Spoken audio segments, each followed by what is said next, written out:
Hey everybody, welcome back to my podcast, Anatomy and Physiology Bit by Bit. This is your host, Dr. Steve Sullivan from Bucks County Community College, just outside of Philadelphia. Today's episode, we have a special treat. We are going to do our very first interview with a guest. So we have a guest on today's podcast, and that guest is a good friend of mine whose name is Dr. Charles Welsh from Duquesne University in Pittsburgh.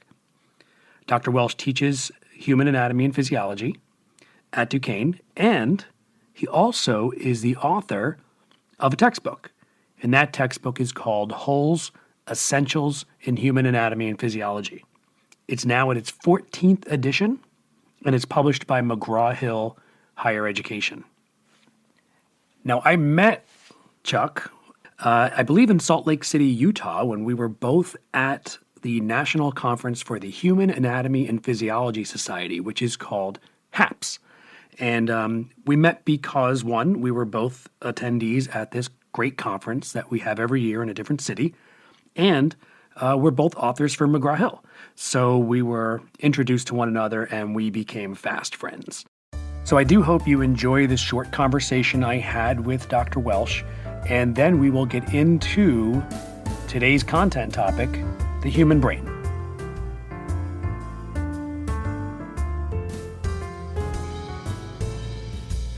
Okay, welcome, Dr. Chuck Welsh from Duquesne University in Pittsburgh. Thanks for joining us. Thanks for having me, Steve. Appreciate it. It's really good to see you. How have you been handling the pandemic and teaching? Well, it's been challenging. Well, we're doing what's called a high flex model where some of the students are there live and the rest of them are watching on Zoom. Oh, okay. So you have to handle your students that are with you in person and the online component at the same time. Wow, that seems like a challenge. It was at first, but then it got kind of interesting because the students on Zoom wouldn't say anything, but now they're much more confident and they'll ask questions during lecture, which is good. Oh, wow, that is really good. All right, well, that's good. Do you have any hope of getting back to normal in the springtime? So far, I think that the university claims we're still going to be under COVID restrictions. Probably not till the fall, I'm imagining. Yeah, same with us at Bucks. We're gonna be this way until the fall. Yeah. So let me ask you this. So you've been writing a textbook for a while now, the Hull's Essentials of Human Anatomy and Physiology book, and that's kind of exciting because that's out and about for students right now, right? Yes, it is. Yes, just this fall. Oh, that's great. I actually just had a question in the last episode of the podcast about a recommended book for a student who's not yet taking A&P, and that was one of the books I suggested would be a good way to get started, would be to get your hands on a book that's written in a way that's really relatable for students. Yeah, that was our goal in revising the Essentials book, is that make it very readable and approachable. I guess we could call it user-friendly. Yeah. The language is such that it's an easy read, straightforward. Yeah, that's cool. So let me ask you this. When you're teaching A&P, what would you say is your favorite topic to teach about? I know you have a background like you in ornithology, right? You do research on birds? Yeah. So that's kind of cool. So what is your favorite topic to teach in A&P? My favorite topic is muscles and bones, especially the skeletal system. I just love the skeletal system. Yeah, you and me are together on that one. Yeah, there's so much hidden information in the skeletal system. For instance, you can determine the gender of a skeleton easily. There's a lot of landmarks. Age at the time of death of the skeleton. Now, a lot of that information might exactly serve the nursing students for their NCLEX exam, but it does keep them engaged with the material. It's more than just naming things. Oh, there's interesting information here. For instance, the parietal bones are slightly differently shaped in males versus females. Oh, really? So you're and just to make sure that we're catching everybody, parietal bones on the lateral side of your skull in your cranium. So men and women have a different shaped parietal bone? Yeah, the parietal bones are a little more bulbous in a female. And when we're under normal circumstances and not COVID restrictions, I actually have the students in the lab go around and feel each other's heads. Really? Yeah, it's a lot of fun.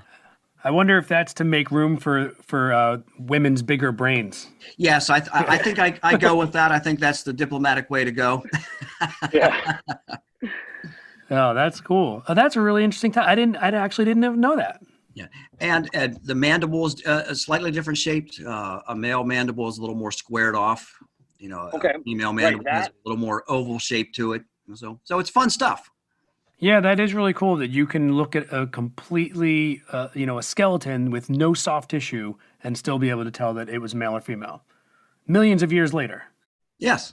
Yeah, that's really, really excellent. So knowing that you probably don't cover a whole lot of that in an essentials textbook, what would be your favorite topic to write about?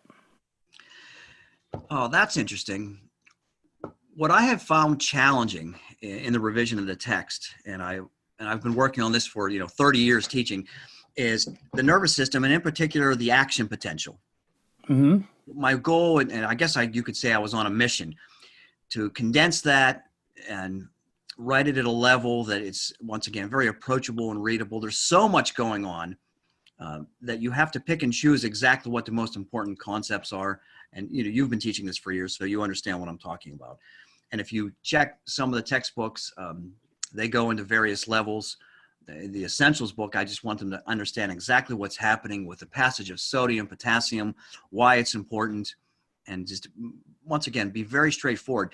Now, it sounds easy, but that presented me a big challenge. That was the chapter that I spent the most time on. Okay. Yeah, we actually just had an episode recently that covered membrane potential, local potentials, action potentials, depolarization. And what I found the most challenging in trying to present it in a way that would relate to a podcast listener was making sure that I explained the terminology so that if I say depolarize, do they know what I mean by polarized? Right. So a lot of times I'll find instructors will just use words like depolarization without explaining what was the state before and why did we call that polar? So what does depolarize mean? And then repolarize and hyperpolarize starts to make a lot more sense. Sure. But if you have to set the stage, you have to explain it. Polarity means being somewhere away from neutral, somewhere away from zero. Well, that's excellent. That's a good answer, especially with considering where we are in the episodes here that you brought the nervous system into play, because we just did nerve tissue a couple episodes ago. So I got one more question for you, Chuck. What would you say is something important about human anatomy and physiology that students don't typically get in a freshman, sophomore A&P course? Yes, I would have to say the reproductive system. Okay. And it's interesting because I think, when I talk to instructors, some of them cover it in more detail than others. But let's face it, and I tell the students this, it is the one system you can live without. So when you're, up against the wall for time in a semester, it would be the one that would get shortchanged a little bit. Yeah, plus it's always at the end of a textbook too, so that doesn't help either. So it's not getting any love at all. Yeah, right. Yep. It's getting put at the end. But we do try to squeeze it in as much as we can. There's a big push. The topics that come before that, the urinary system and fluid and electrolyte balance, those are so darned important. And the students are going to find so much of that material on the NCLEX exam. So you really got to give that a lot of time and development. So. Well, that's a really good point. And I think you're right. I think that does happen because, we know it, probably most of the listeners know it. We go super fast in these classes and we run out of time anyway. Yes, we do. There's just not enough time to teach the students everything that's important, especially for preclinical students. And as the years progressed, when you first start teaching, and you probably have the same experience, you open up a textbook and you think you have to teach every single word in there. So yeah, right. And it takes a couple of years to realize, what are the most salient points? What do you really have to cover? What can you, leave out? Not everybody agrees on all these points, but I think there's probably a 90% overlap in what instructors try to cover in a 2-semester course. So let me ask you a question. What do you think is the most challenging thing to teach? For you to teach and for them to learn? That's a good question.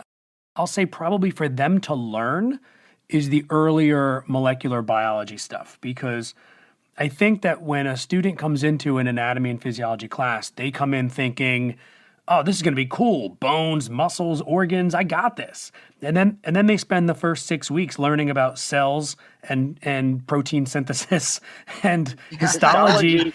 And they're like, what the hell is this? And you can see their perplexed looks as they walk out of the first lecture. What is this guy doing? I think the biggest challenge is always establishing relevance so that the students are interested and engaged. And it's really hard to get students who are in there to be physical therapists and nurses and orthopedic specialists, and it's hard for them to understand why this thing about amino acids and transcription and translation is so important. Yes. And cell biology and molecular biology are rapidly advancing, and it's hard to keep up. That was a huge challenge to make sure that I was current in what was going on. And my co-author, Cindy, in the Big Holes book, she was charged with that chapter, and I know she spent a fair amount of time, making sure that everything she was saying was correct, and current. And then we had the challenge of whether we should use the term cell membrane or plasma membrane. They're interchangeable, but there's old school thought on it, and I'm not going to come down on one side or the other, but. I tend to go back and forth with plasma membrane and cell membrane, there's we could have a whole episode on nomenclature and how much overlap and duplication there is in nomenclature. Yes. So, well, Chuck, I don't want to take up any more of your time. This has been a lot of fun. It's good to see you, even though it's on Zoom. Usually, we get to see each other at HAPS.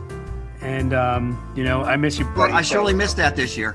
Yeah, me too. So hopefully we'll be able to see each other in person sometime soon. Sounds great. Thanks, Steve. All right. Thanks so much, Chuck. Oh, well, that was a lot of fun. Thank you so much to my first ever guest on the podcast, Dr. Chuck Welsh from Duquesne University in Pittsburgh, and again, author of Holes, Essentials of a Human Anatomy and Physiology, published by McGraw-Hill Education. That was a really good time. I'm so glad that you were able to get to hear that from such a brilliant educator. So without further ado, we got some brain stuff to talk about. So let's get after it.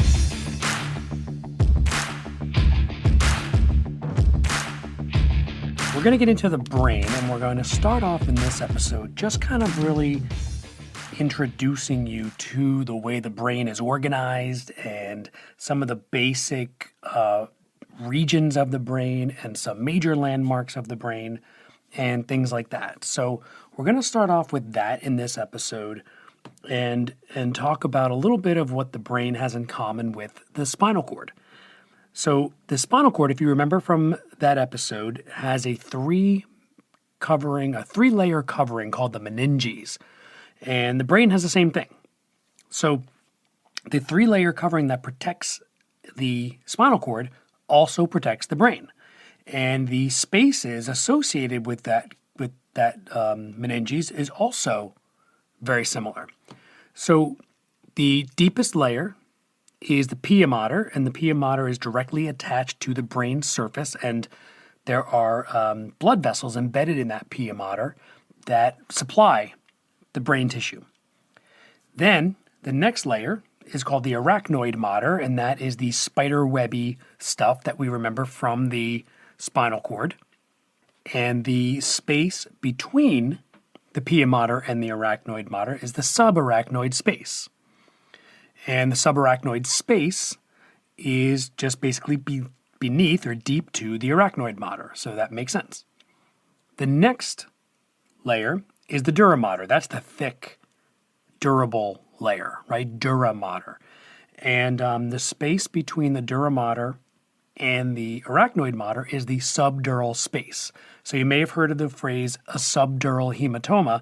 That's a collection of blood in that subdural space, which can be really dangerous in the brain because the pressure that the blood pooling puts on the brain is really, really dangerous. So the skull actually provides this hard shell, this hard protective layer for the brain, the cranium, And that makes it so that the blood can't release any pressure, and the pressure has to go inward on the brain itself. So a subdural hematoma would be caused by some kind of traumatic injury or maybe a cerebrovascular hemorrhage where blood leaks out into the subdural space. Now, the dura mater for the brain is different than it is for the spinal cord. There's actually 2 layers of dura mater, and in most parts of the meninges, those 2 layers are directly attached to each other. The superficial layer that is on the bone side is called the periosteal layer because it contacts the periosteum of the internal cranium. And the deeper layer is the meningeal layer. When you get to the top, to the vertex or the superior most aspect of the cranial cavity, those 2 layers of dura mater split. One of them remains adhered to the surface of the cranium, and the other goes down inferiorly so that it meets up with the other side coming up the side of the brain, and they form like a V with a roof on it. So the periosteal layer of the dura mater is the roof, and then the 2 contralateral meningeal layers of dura mater, they both dive down in between the 2 hemispheres of the brain. And that creates a space. So it's almost like you have the letter Y with a roof on top. And there's a space, the space where that part of the letter Y that looks like a V would be, that space is called the superior sagittal sinus. And it will have cerebrospinal fluid inside of it. Now that double layer of meningeal layer of dura mater that dives down between the 2 hemispheres of the brain is called the falx cerebri. Falx is F as in Frank, ALX as in X-ray. So that exists in the space between the 2 hemispheres of the brain. And that space between the hemispheres is called the longitudinal fissure. So, just to recap real quick, the dura mater in the brain has 2 layers. One layer directly attached to the inside of the cranial bones, called the periosteal layer, and a deeper layer, called the meningeal layer, that splits off from the periosteal layer and dives down into the longitudinal fissure between the 2 cerebral hemispheres of the brain, from both sides, meeting up and forming the thick wall between the 2 hemispheres called the falx cerebri. Don't forget that space that's left by that new Y formation is called the superior sagittal sinus, and it's filled with cerebrospinal fluid. One of the things about the brain that is different from the way we study the anatomy of the rest of the body is in our directional terms. So because of the way the brain is organized in our dissection specimens, like cats and sheep, and those are quadrupeds, those are animals that are on all 4 legs, and we stand up on 2. So our brain is superior to the rest of our body, but in a 4-legged animal, like a dog or a sheep, the brain is actually anterior to the spinal cord and the spine and the rest of the body. So we use some different terminology when we talk about the parts of the brain. The anterior part of the brain that's closer to our face, is what we call rostral, which means toward the nose, rather than anterior. And the posterior part, the part that's in the back, we call that caudal, or toward the tail. So rostral instead of anterior, caudal instead of posterior.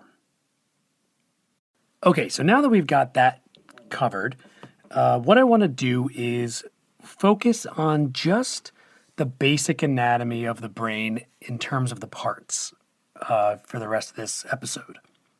So we're not going to really get too much into function of each individual part. We will definitely cover that in another episode. But I want to get into the structure. So the brain is divided up into different regions, and sometimes you'll hear people use the term hindbrain and forebrain, cerebrum and diencephalon and brainstem, and you'll see your cerebellum. You'll hear all of those different terms, and they're all accurate. I want to start off by looking at the bottom from the spinal cord up, right? So we'll start off with where the spinal cord ends in the cervical spine, like right above C1 vertebra. As it enters the foramen magnum, the very most inferior part of the brain is called the brain stem. And the reason why I like to look at it from the bottom up in that way is because that's really, from an evolutionary perspective, that's the same order that we can use for age of our brain. So the deepest, most inferior portions of our brain are also the oldest from an evolutionary perspective. They're the ones that have been around in species for the longest. So they usually have the most primitive functions. So when we talk about the brainstem, depending on which author you're talking to in terms of textbook authors, the brainstem has either 3 or 4 parts. Some consider only 3. The medulla oblongata, which is the most inferior portion, the one that turns right into the spinal cord. The next one up, which is called the pons. And then the next one up is called the midbrain. And then some people also consider the diencephalon, which includes the thalamus, hypothalamus, epithalamus, and subthalamus. Now, if you consider all 4 parts, then those are the 4 parts of the brainstem. But if they only consider 3 parts of the brainstem, then they stop at the midbrain. So the medulla oblongata is the most inferior portion of the brain, and it consists of these big bulbous anterior protrusions or rostral protrusions called medullary pyramids, the pyramids of the medulla. And those pyramids are going to come in handy when we discuss some different things moving forward. But you may have remembered the spinal tracts that we talked about in a previous episode. And some of these spinal tracts go through the medullary pyramids, and we call them pyramidal tracts. And some of them, they go outside the medullary pyramids, and we call those extrapyramidal. So some spinal tracts are extrapyramidal, and some are pyramidal. Now, the pyramids of the medulla, the nerve fibers in that structure actually cross the midline and go up the contralateral side of the brain. That is called the decussation of the pyramids, or the pyramidal decussation. To decussate means to cross the midline over to the other side. So there's a pyramidal decussation in the pyramids of the medulla. The next region up is the pons, and the pons looks kind of like a beer belly. Actually, it's a big bulbous anterior projection, or really rostral projection, of the middle part of the brainstem. The posterior part of the pons actually backs up against a space called the 4th ventricle. That space is filled with cerebrospinal fluid and is directly connected to another space called the 3rd ventricle that we'll talk about a little bit later. So that's the pons. The pons is the middle portion. The next one up is the midbrain. And the midbrain is interesting because it's divided into its own regions. So in the midbrain, you have these 2 big, thick white matter anterior projections. And don't forget about gray matter and white matter. The brain also has gray matter and white matter, just like the spinal cord did. But in the midbrain, you've got these 2 big, chunky columns anteriorly, and those are called the cerebral peduncles. And the cerebral peduncles have white matter spinal tracts going up through them so that there's communication up and down the spinal cord. Now, each cerebral peduncle, there's one on each side. Each cerebral peduncle has 3 parts to it. The most caudal part is called the tegmentum. The tegmentum is the region that's closest to the center of the midbrain. And it includes an area called the red nucleus, which is actually like a red type stuff. You might have heard some of the tracts from earlier episodes called the rubrospinal, that rubro for red, in the red nucleus there. Then we have a thin layer of like a black substance that runs kind of the width of the cerebral peduncle called the substantia nigra, which literally means black substance. And then just rostral to that is the cerebral crus, which is the big white portion of these cerebral peduncles. Now, in the posterior part of the midbrain, we have what's called the tectum. And the tectum consists of the colliculi. There are 4 like half spherical structures, like semispheres, in that posterior region of the midbrain, in the tectum, called the colliculi. And all 4 of them together is called the corpora quadrigemina, which means the 4 bodies. The 2 superior ones are called the superior colliculi, and the 2 inferior ones are the inferior colliculi. In the center of the midbrain, but really it's kind of in the tectum, but it's in the center of the midbrain, there is a hole that connects the 3rd ventricle, which is up near the cerebrum, to the 4th ventricle, which is posterior to the pons. And that channel is called the cerebral aqueduct. And it's a way for cerebrospinal fluid to flow through all the spaces of the brain. Okay, so that's the midbrain. The midbrain has like a pretty decent amount of stuff going on with it, lots of anatomical structures associated with the midbrain. Now, these parts of the brainstem also have the nuclei or the origins of many of our cranial nerves. In fact, of the 12 pairs of cranial nerves that we have, and these are the nerves that innervate the head and neck directly from the brain and brainstem without having to go through the spinal cord, there are 12 pairs of cranial nerves, and 10 of them have their origins in the brainstem. Only 2 of them don't. That would be the olfactory and the optic nerves, which are cranial nerves 1 and 2. The other 10 all have their origins in the brainstem. Now, throughout the brainstem, we have this structure. It's kind of like a loose arrangement of gray matter that runs through the brainstem, up and down, inferior to superior, superior to inferior. We have this structure called the reticular formation. And it goes throughout the brainstem. It's in the parts of the superior-most areas of the spinal cord. And we're going to see it all over the place. It's going to take up a lot of the space in between white matter. So we know that up and down the brainstem we have these tracts of axons that are carrying nerve signals superiorly and inferiorly to and from the brain and brainstem and spinal cord. Right? So in between those bundles of white matter tracts, we find this gray matter structure called the reticular formation. Now, that reticular formation is responsible for a lot of the really important processes that your nervous system takes part in.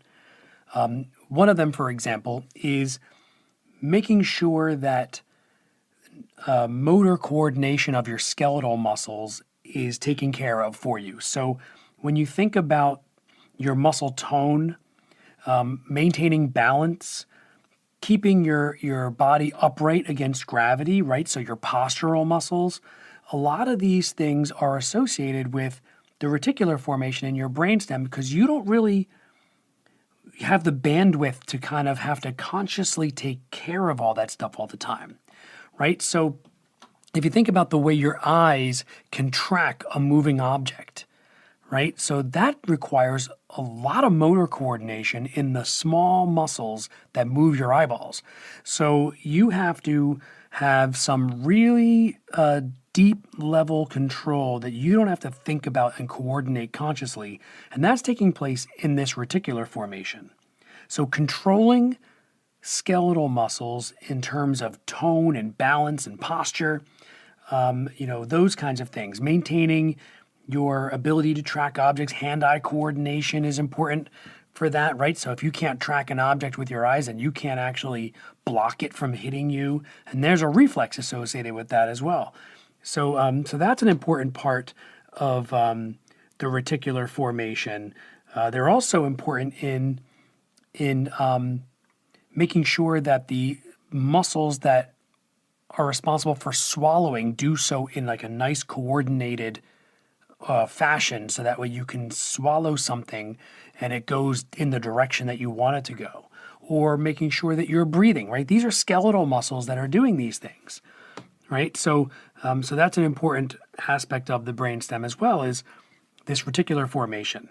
Reticular formation also plays a role in controlling your cardiovascular system, right? So we want to make sure that our arteries can constrict and expand or dilate in a coordinated fashion, and the reticular formation helps to control that. Another really cool thing about the reticular formation is your ability to not pay attention to things that are really kind of repetitive in your life, things that you're used to, things that you've gotten really used to. Like, let's say, for instance, you live in a noisy city and there's ambulances and police sirens all night long, and you can sleep right through it. These are things that you're just used to hearing. They're repetitive. Your brain can totally ignore them. This is called habituation. However, if you set an alarm clock, when that alarm clock goes off, that wakes you up. Even though it might not even be as loud as the sirens going on right outside your window, right? Think about being in a room at a party or something, or in a restaurant where there's a lot of background talk going on, and you have no idea what anybody's saying. You're not paying attention to them. You're paying attention to the person you're talking to. But if one of those people says your name, your brain will alert to it, right? So this is the reticular formation. It's called habituation. And it is the ability to ignore all of these repetitive or things that don't really matter that are going on, so that you can focus on the things that you need to focus on. The part of the reticular formation that coordinates the cerebral cortex to those things is the reticular activating system. And that is the part that makes sure that it wakes up your cerebral cortex when something that you are interested in, or something is consequential to you, happens. Another thing that the reticular formation is responsible for is your levels of consciousness and whether or not you're awake. In addition to deciding which things happening in the outside world are delivered to the part of your brain that will allow you to be aware of it, right? So your thalamus, for example, is a region of your diencephalon that will route sensory nerve signals to different parts of your cerebral cortex. It's going to decide, using the reticular formation, which things really kind of merit your awareness. So which things do you really need to be conscious of in the universe happening right now? The reticular formation will make a decision on that kind of things. What needs you to be paying attention to it? That's the kind of thing, right? So think about that. Someone saying your name in a crowded room, and then also because of what a level of consciousness really means. Like, are you conscious or unconscious? If you have a traumatic injury to your brain that damages the reticular formation, this is the kind of thing that can result in a person being in a coma, right? Being in a state of unconsciousness that they can't get you out of, right? So that's an important aspect as well. Finally, the reticular formation is responsible for regulating what kind of pain that you feel and are perceiving and are aware of, right? So there some of the tracts, some of the spinal tracts that carry nerve signals for tissue damage that result in the perception of pain travel through the reticular formation. And some of the pathways that your brain uses to lessen the amount of pain you feel run through the reticular formation. So this is an important aspect because there are certain instances where you have maybe an injury that is so devastating that if your brain allows you to perceive the level of pain proportional to the injury, it could be psychologically devastating, and it could prevent you from being able to do anything about it. So I'll give you an example. There was a story I heard about a woman who fell while she was rock climbing, and she fell quite a long way. And when she landed, she shattered both of her legs. And she was quite a distance from the main road, and she was able to crawl to the main road until a car noticed her, and then a medevac, a hospital helicopter, came to pick her up. And she said she didn't feel any pain until the helicopter got there. So that could be an example of the reticular formation modulating the pain that should have been perceived from that level of injury. But had she felt that amount of pain, she never would have been able to crawl to safety and get treated. So, and she probably would have just died there. So that's another function. It's a really interesting aspect of the brainstem is this reticular formation. It has a lot of really important roles. Just superior to the brainstem is the diencephalon. And the diencephalon includes the hypothalamus, which is a big player in your brain and in your endocrine system. We'll spend a lot more time talking about the hypothalamus later on, but it is such a big deal in terms of brain function. The thalamus, which routes sensory signals to your cerebral cortex, and the subthalamus and epithalamus. These regions combine to form what's called the diencephalon. We will talk more about that later on when we get into more function. Posterior to the brainstem is what's called the cerebellum. And this is a piece that kind of looks like a cauliflower that is just in the base of your cranial cavity around the area of the occipital lobe, or occipital bone, I should say. And the cerebellum is mostly associated with motor coordination, making sure that your skeletal muscles are actually doing what you had planned for your skeletal muscles to do. So that's called the cerebellum. And then finally, the biggest part of your brain, which surrounds the diencephalon, sits on top of the diencephalon, is on both sides of the diencephalon, is the cerebrum. This is the part of your brain that's divided up into hemispheres, into two main halves, with that longitudinal fissure right down the middle. The cerebrum is the most complex part of your brain. It is the part that's associated with your cognitive ability, your intelligence, your reaction to social cues, your behaviors, your ability to recall memories and to integrate memories and experiences and to make predictions based on experiences. All of those things are tied into your cerebrum. And the cerebrum has some deeper parts and then a wrinkly shell surrounding it called the cerebral neocortex. And it is going to be the origin of all of your voluntary skeletal muscle movements. It's the destination. It's the last place to go for all of your sensory nerve signals for which you'll be aware. So if it's a sensation that you are aware of, that you perceive, that went to your cerebral neocortex. Each of those wrinkles on the surface is called a gyrus.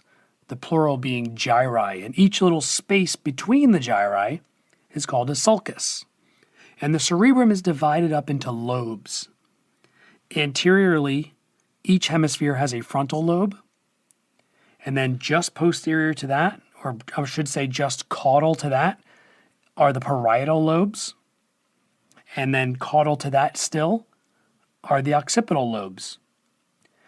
Laterally on the side, we have temporal lobes, down around the area of your ears. And then deep inside of the temporal lobes, we can find what's called the insular lobes, or the insula. So notice that with the exception of the insula, these lobes are named the same as the bones that are in those areas: the frontal bone, parietal bones, occipital bones, temporal bones, right? So the cranial bones that protect our brain, they're regionally have that in common with the lobes of the brain, or the cerebrum, I should say. Deep to those lobes is an area of white matter that crosses the midline of your brain and goes a pretty decent distance into each hemisphere of your cerebrum, and that is called the corpus callosum. The corpus callosum is the largest region of commissural fibers that your brain has. And commissural fibers is what you call fibers that travel left to right in your brain. Nerve fibers go left to right in your brain. They go superior to inferior in your brain, or up and down. They go vertical. And they move from gyrus to gyrus, rostral and caudal. So the ones that go across left and right are called commissural fibers. The ones that go superior and inferior, or up and down, are called projection fibers. And the ones that go from gyrus to gyrus, rostrally and caudally, are called association fibers. And these are the ways that the different parts of the brain will actually communicate with each other, because so many of the things that our brain is responsible for is a collaboration of multiple parts of our brain at the same time. So that's a big difference right there, right? So we have to kind of lose the tendency to think, well, this part of the brain does this, and this part of the brain does that, and this part of the brain does this, because really most of the things that our brains are capable of doing is a collaboration of many parts. Language is a big one of these. Language uses all different parts of your brain, because language is not just about forming words. It's about creating a muscular plan to make those sounds happen. It's about receiving language and understanding it, and understanding tone in someone's voice. Like if someone's being sarcastic or they're making a joke, all those things are, a collaboration of different parts of your brain.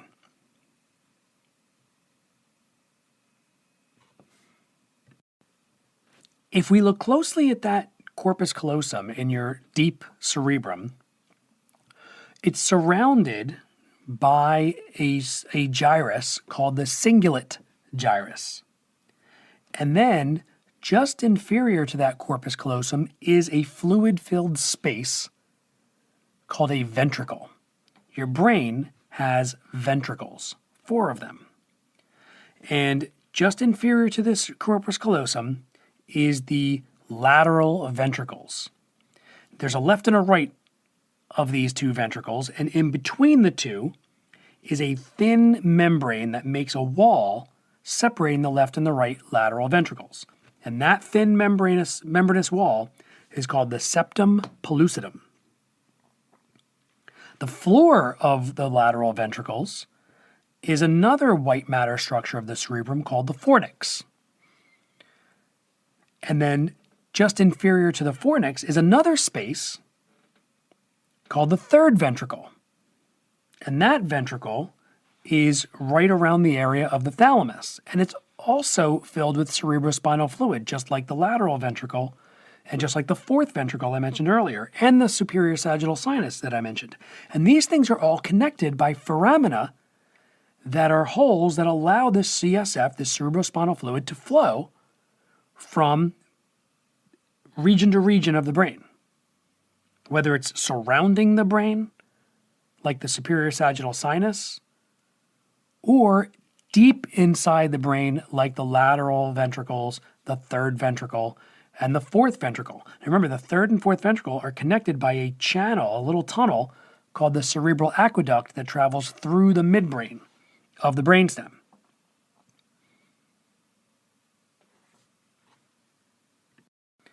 Now, anterior to the fornix are small holes that allow the CSF to go from lateral ventricle to third ventricle, called the interventricular foramina. And then the fourth ventricle, which is between the pons and medulla and the cerebellum, that has a small hole in it called the median aperture that's inferior to the cerebellum that allows the CSF to then leave the fourth ventricle and surround the cerebellum inside the meninges. So the meninges helps to contain the CSF.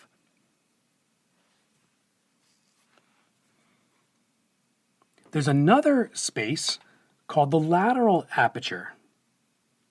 And that lateral aperture also allows CSF to leave that space and get in and around other parts of the brain. The CSF will eventually make it into the subarachnoid space surrounding the cerebrum, and then through little pouches extending into the superior sagittal sinus from the arachnoid mater, called arachnoid villi, allows CSF to go into the superior sagittal sinus from the subarachnoid space. So there's a lot of areas surrounding the brain and brainstem and cerebellum that allows this cerebrospinal fluid to flow and do its job. And inside these ventricles, like the third, fourth, the laterals, inside those spaces are networks of blood capillaries called the choroid plexus. And blood plasma, which is watery, filters out of the holes in those capillaries and into these ventricles. And at that point, it becomes cerebrospinal fluid. Remember, location, location, location. It was blood plasma today, it's CSF tomorrow. And that cerebrospinal fluid is really important to making sure that the brain kind of floats in its space inside the cranial cavity. So it gives the brain some buoyancy, right? It lets it float there. It's also really protective. So you don't want your brain banging up against the inside of your cranium when you knock your head around. So that fluid gives it some protection. And it also helps to get rid of metabolic wastes from the nerve tissue and neurons in the brain and spinal cord, so that you can get rid of all of the waste products that those cells are producing. Remember, these neurons, they're cells, right? So they have metabolic activity too, and they have metabolic wastes, and the CSF helps to dispose or really kind of rinse the brain tissue off to get rid of a lot of those metabolic wastes, so that way you don't have excesses of certain chemicals in there and changing pH levels and all kinds of stuff that could go haywire. So those are some really important roles of the cerebrospinal fluid. Okay, I think that's probably plenty for this intro into the brain. So we covered some of the anatomy. I know we didn't get as deep as your class probably does, but you can supplement with your materials. We're going to continue on with the brain in the next episode, probably look at the blood-brain barrier. We'll look at some more of the functions of these different anatomical regions before we move further into the nervous system. So I hope this has helped you out. Thank you so much. I want to send out a big thank you to my very first guest, Dr. Chuck Welsh. He has been very gracious to join us today, and I hope you enjoyed that conversation with him. So thank you again. I really appreciate that. I also want to say thank you to productioncrate.com, which provided some of the new extra music you heard in this episode. So again, thank you to Dr. Welsh. Thank you to all my listeners. I will talk to you next time.